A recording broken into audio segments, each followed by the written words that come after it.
आप देख रहे हैं अनहोनी। तो चलिए बढ़ते हैं आज की इस कहानी की ओर। वो एक बड़ा सा चौराहा था जिसके थोड़ी दूर जाकर कई कॉलोनियाँ और घर बसे थे। वो चौराहा बहुत ही बड़ा था और चारों तरफ से एक घेरे से घिरा हुआ था। उस चौराहे के बीच में एक स्तंभ भी खड़ा था जिसके ऊपर लाइट चमकते दिखाई पड़ते थे। उस चौराहे से दिन में तो कई आवाजाही होती, करीब करीब रात के 8:30 बजे तक भी आवाजाही होती थी। लेकिन जैसे ही 10 बजने को आते वहाँ पर आवाजाही बहुत कम हो जाती और रात 12 बजे के बाद तो वो चौराहा बिल्कुल ही सुनसान हो जाता। रात 12 बजे के बाद उस चौराहे से कोई भी गुजरने की हिम्मत नहीं करता। अगर किसी को बहुत ही ज़रूरी काम से रात 12 बजे के बाद उस चौराहे से आना या जाना पड़े तो उस चौराहे के ख़त्म होते ही आगे से एक पतली गली पड़ती थी। उसी गली से दूसरी ओर जाया जा सकता था। फिर भी लोग रात 12 बजने के बाद उस चौराहे से दूर ही रहा करते थे। जहां दिन में वो चौराहा आवाजाही से पूरा भरा दिखता, हालांकि तब भी थोड़ा अजीब ही दिखाई पड़ता था। वहीं जब रात के 9 बजने के बाद अंधेरा और भी गहराने लगता और रात भी धीरे धीरे गहरी होने लगती तो वो चौराहा अपने आप में ही एक अजीब सी मनहूसियत लिए खड़ा रहता था। रात 12 बजने के पहले वहाँ से आराम से जाया जा सकता था और फिर भी लोग रात 9 बजने के बाद ही उस चौराहे से आना जाना बंद कर देते थे। उसका यही कारण था कि जैसे ही रात गहराने लगती वो चौराहा अजीब सी मनहूसियत का एहसास दिलाता था। वहाँ पर उस चौराहे के बारे में ये कहा जाता था कि करीब 18 साल पहले उस चौराहे के बीचों बीच एक शराबी पति ने अपनी ही पत्नी की कुल्हाड़ी से काटकर बेरहमी से उसकी हत्या कर दी थी।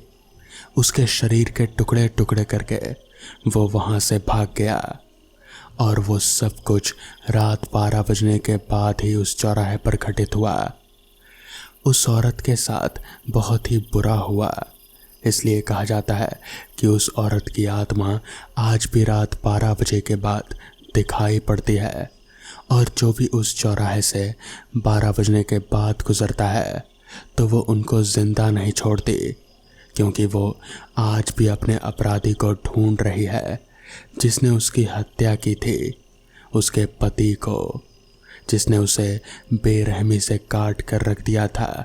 कहते हैं कि उस दिन बहुत ही ज़ोरदार बारिश हो रहे थे और 18 साल पहले इस चौराहे के आसपास कोई घर भी नहीं बने थे। हालांकि घर तो अब भी नहीं है, इसलिए उस समय उस शराबी पति ने अपनी पत्नी को, जो उससे बचकर भाग रहे थे, वो यहीं पर लड़खड़ा कर गिर पड़ी और उसे पकड़कर उसके पति ने यहीं पर उसे कुल्हाड़ी से मार दिया। 18 साल के बाद वहाँ पर उस चौराहे के आसपास 1-2 घर तो बने, लेकिन वो लोग ज़्यादा दिन तक उन घरों में टिक नहीं सके। उन लोगों का कहना था कि उन्हें अजीब अजीब रोने की आवाज़ें आती हैं। उस चौराहे से 4 साल पहले एक आदमी की लाश बरामद हुई जिसके शरीर में कई चोटें लगी हुई थी और उसकी मौत भी हो चुकी थी। लोगों में ये अफवाह और तेज़ी से फैल गई कि ज़रूर उस औरत की आत्मा ने ही इस आदमी की हत्या की होगी, जिसकी आत्मा इस चौराहे के आसपास रात 12 बजे के बाद घूमती है। ठीक उसके 1 साल बाद वहाँ पर एक और आदमी की लाश मिली और उन सभी आदमियों की मौत हो चुकी थी जो रात 12 बजे के बाद उस चौराहे पर गए हुए थे और सुबह ही उनकी लाश मिलती थी। धीरे धीरे लोगों में ये डर और दहशत फैल गई, इसलिए उस चौराहे से पहले खास तौर पर एक बोर्ड लगाया गया था जहाँ पर साफ साफ चेतावनी में लिखा गया था, कि इस चौराहे से रात 12 बजे के बाद आना जाना मना है। और रात 12 बजे ही क्यों, अब तो उस चौराहे से लोग 9 बजे के बाद से ही आना जाना बंद कर देते थे। आखिर वो मनहूस जो हो गया था। आज वो चौराहा वैसे ही खड़ा हुआ था और उसका स्तंभ भी वैसे ही बीचों बीच खड़ा था, जिसके ऊपर सफ़ेद कलर की लाइट चमक रहे थे, जो उस चौराहे के चारों तरफ ही सीमित थे और धीमी धीमी ही चौराहे के ऊपर पड़ रहे थे। इस वक्त बारिश का मौसम था। वैसे भी दिन के समय उस चौराहे पर कोई नुकसान तो होता नहीं था, तो लोग दिन में आना जाना कर लिया करते थे। लेकिन अब बारिश के दिनों में लोगों ने 9 बजे तो क्या, उस चौराहे पर शाम के 6 बजे के बाद से ही आना जाना बंद कर दिया था। अगर जाना भी होता तो वहीं उस पतली गली से होकर चले जाते हैं। रात 12 बजे के करीब करीब ये सिलसिला आने जाने का तो बिल्कुल बंद ही हो जाता।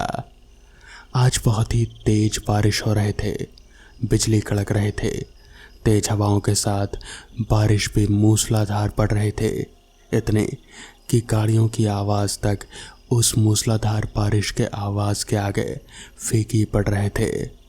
इस वक्त रात के 1:30 बज रहे थे। अचानक उस चौराहे पर एक कार आती हुई नजर आई। वो कार एक एसयूवी कार थी।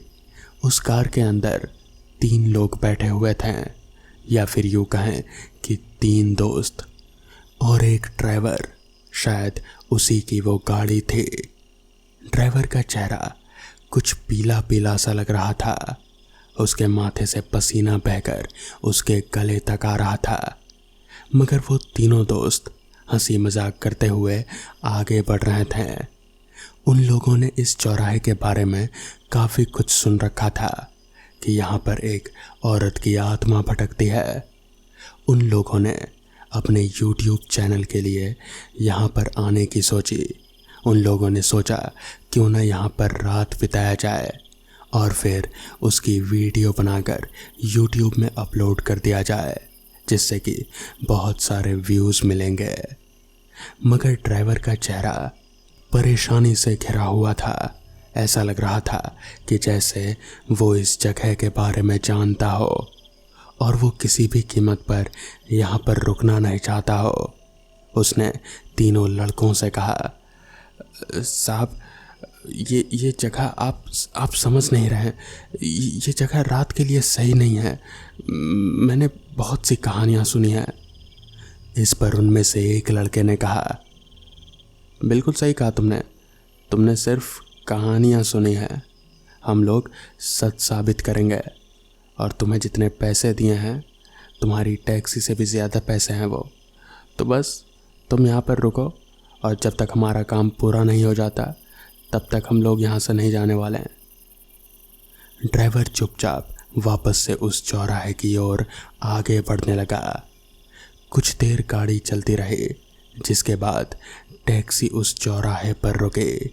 वो तीनों दोस्त तुरंत ही नीचे उतरे, मगर ड्राइवर वो अभी भी टैक्सी में ही बैठा था और डर के मारे उसके हाथ स्टीयरिंग पर कपकपा रहे थे। तभी उन तीनों लड़कों में से एक ने कहा, बैठे ही रहोगे या फिर हमारी मदद भी करोगे? इसकी भी तो बात हुई थी ना। जिसके बाद ड्राइवर भी डरते डरते नीचे उतरा और फिर उन लड़कों के साथ उनके कैमरास फिट करने में मदद करने लगा। कुछ देर बाद चारों तरफ सारे कैमरास फिट हो गए और फिर सारे कैमरास फिट करके वो लोग वापस टैक्सी में आकर बैठ गए। बैठे बैठे अब कुछ वक्त हो गया था। तभी उनमें से एक लड़के ने कहा, क्या यार, सुना था यहाँ पर चुड़ैल भूत घूमते रहते हैं, कुछ तो दिख ही नहीं रहा। इस पर बाकी दोनों लड़के हंसने लगे। अभी वो लोग हंसी मजाक कर ही रहे थे कि तभी चौराहे के पास के झाड़ियों में से कुछ हलचल सी महसूस हुई। वो लोग थोड़ा चौकन्ना हो गए।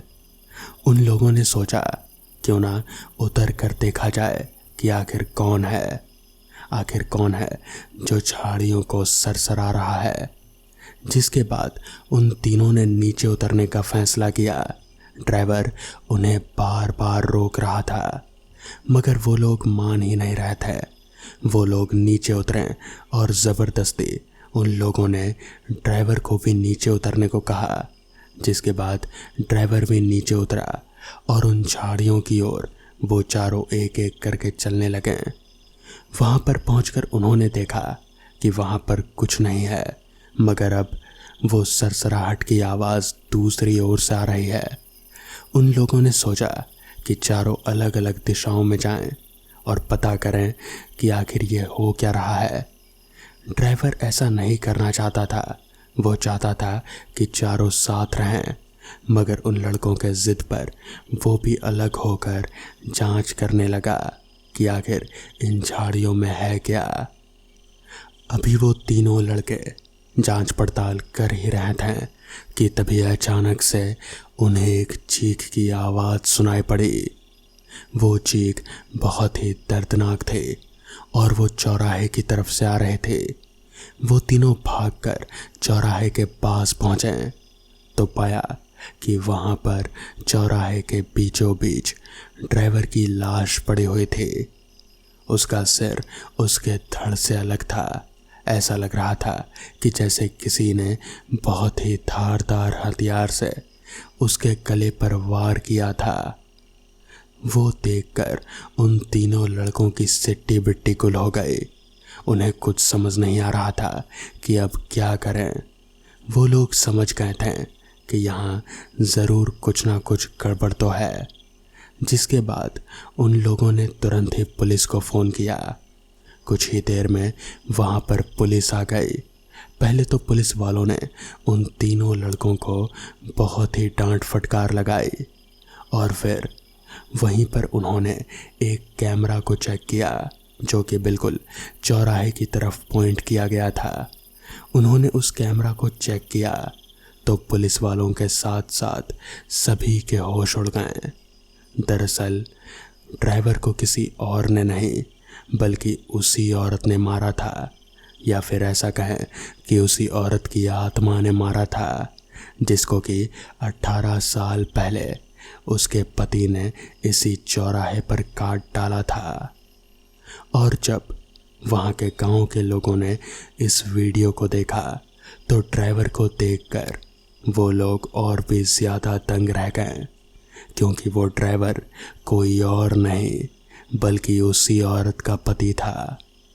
उस औरत का बदला पूरा हुआ और एक तरीके से देखा जाए तो उसे इंसाफ भी मिल गया। तो दोस्तों, ये थी आज की पहली कहानी। तो चलिए बढ़ते हैं आज की दूसरी कहानी की ओर। फैजाबाद जिले के गौरा घाट स्टेशन पर हमेशा दुर्गेश नाम का ऑटो ड्राइवर अपनी ऑटो लेकर खड़ा रहता था। जो भी सवारी आती थी उसे वो बैठाकर उसके घर छोड़ता था और अच्छा खासा पैसा कमाता था। एक दिन की बात है कि उस दिन ज़ोर ज़ोर से बारिश हो रही थी और रह रह कर बिजली चमक रहे थे। रात के समय साफ साफ कुछ भी दिखाई नहीं दे रहा था। वो वापस अपने घर आने को सोच रहा था क्योंकि इस बारिश में किसी भी सवारी का मिलना जैसे नामुमकिन सा था। उसे याद आया कि 1 घंटे बाद एक पैसेंजर ट्रेन आने वाली है और वो फिर से वहीं रुक गया इस आस में कि हो सकता है उस ट्रेन से उसे कोई सवारी मिल जाए। इतने में ही और घना अंधेरा छा गया। अंधेरा इतना कि जैसे हाथ को हाथ दिखाना भी मुश्किल हो। इतने में ही ट्रेन आ गई और बिजली रह रह कर चमक रही थी। तभी ट्रेन में से एक सुंदर सी लड़की बाहर निकली जिसकी उम्र करीब 19 या 20 साल रही होगी। उसके कंधे पर बैग और हाथों में सूटकेस था, जैसे शहर से आ रही हो। और वो सीधे उस ऑटो ड्राइवर की तरफ आकर रुकी और बोली, मुझे रामपुर जाना है, क्या आप मुझे वहाँ तक छोड़ देंगे? तो इस पर दुर्गेश बोला, मेम साहब, अगर अभी इस वक्त चलूँगा तो देखो 500 रुपया लूँगा, क्योंकि रामपुर यहाँ से काफ़ी दूर है। और अगर सुबह चलोगी तो 200 में ही चलूँगा। लड़की ने बोला, आप 500 ले लेना, लेकिन मुझे अभी घर पहुँचा दो। दुर्गेश ने ठीक है कहा। पहले 500 निकालो, फिर लेकर चलूँगा मेम साहब। तो इस पर उस लड़की ने कहा, देखिए अभी तो मेरे पास सिर्फ 300 ही है, इसलिए तो कह रही हूँ कि घर पहुँचा दो, वहाँ से मैं आपको 200 दे दूँगी। दुर्गेश ने अपना सिर हिलाकर ठीक है कहा और फिर ऑटो चल पड़ी। वो लड़की पीछे चुपचाप बैठे हुए थे और दुर्गेश भी चुपचाप ऑटो चलाए जा रहा था। रामपुर स्टेशन से काफ़ी दूर था, तो वहाँ पहुँचने में अभी समय लगने वाला था। दुर्गेश तेजी से ऑटो को भगाए जा रहा था। रास्ते पर दूर दूर तक उसकी ऑटो के अलावा और कोई भी गाड़ी नज़र नहीं आ रहे थे। तभी दुर्गेश ने बात करने के इरादे से उस लड़की से पूछा, आप इतनी रात गए कहाँ से आ रही थी मेम साहब? तो इस पर उस लड़की ने कोई जवाब नहीं दिया। दुर्गेश को लगा कि शायद वो बात नहीं करना चाहती, इसलिए दुर्गेश ने भी फिर कुछ नहीं कहा और चुपचाप ऑटो चलाने लगा।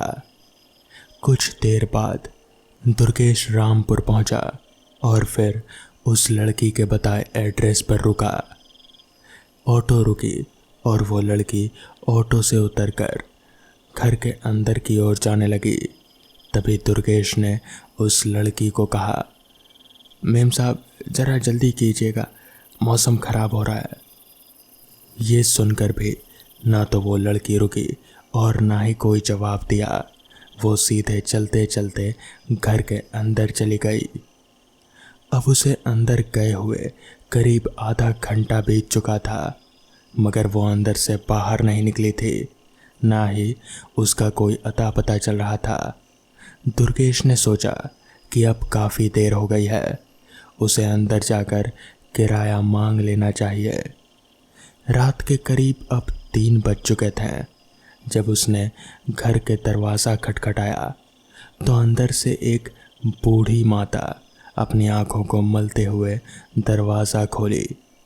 उन्होंने दुर्गेश को देखते ही पूछा, जी आप कौन? इतनी रात को यहाँ पर, और ज़ोर ज़ोर से आवाज़ क्यों मार रहे हो? इस पर दुर्गेश ने बोला, वो मेम साहब आई थी, उन्होंने पूरा किराया नहीं दिया, इसलिए मैं अंदर आ गया और काफ़ी देर भी हो रही है। तो इस पर माता जी ने कहा, क्या? कौन सी मेम साहब? यहाँ पर तो सिर्फ मैं और मेरे पति रहते हैं, यहाँ कोई मेम साहब नहीं रहती। कुछ बरस पहले मेरी बेटी रहती थी, वो अब नहीं रही। माता जी अभी इतना कह ही रहे थे कि तभी दुर्गेश की नज़र वहीं पास ही के सामने की दीवार पर पड़ी। उस दीवार पर उसी लड़की की फ़ोटो टंगी हुई थी जिसे दुर्गेश अभी थोड़ी देर पहले यहाँ लेकर आया था। और हैरानी की बात तो ये थी कि उस लड़की के फ़ोटो के ऊपर फूलों की माला टंगी हुई थी।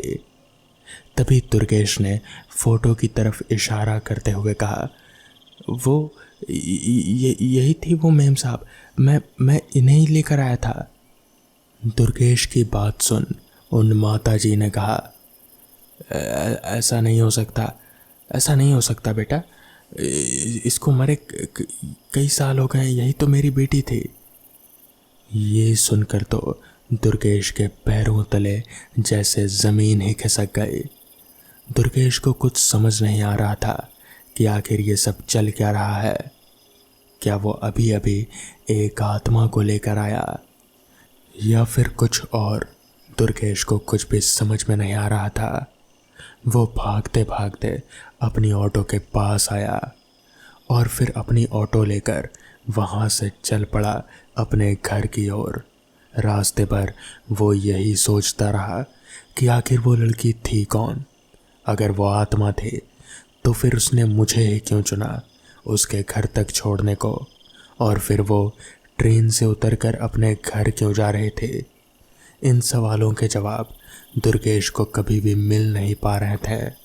दुर्गेश अभी अपनी ऑटो लेकर तेजी से घर की ओर आगे बढ़ ही रहा था कि तभी उसने रियर व्यू मिरर में पीछे की तरफ देखा तो पीछे का नज़ारा देखकर उसके पैरों तले की ज़मीन खिसक गई।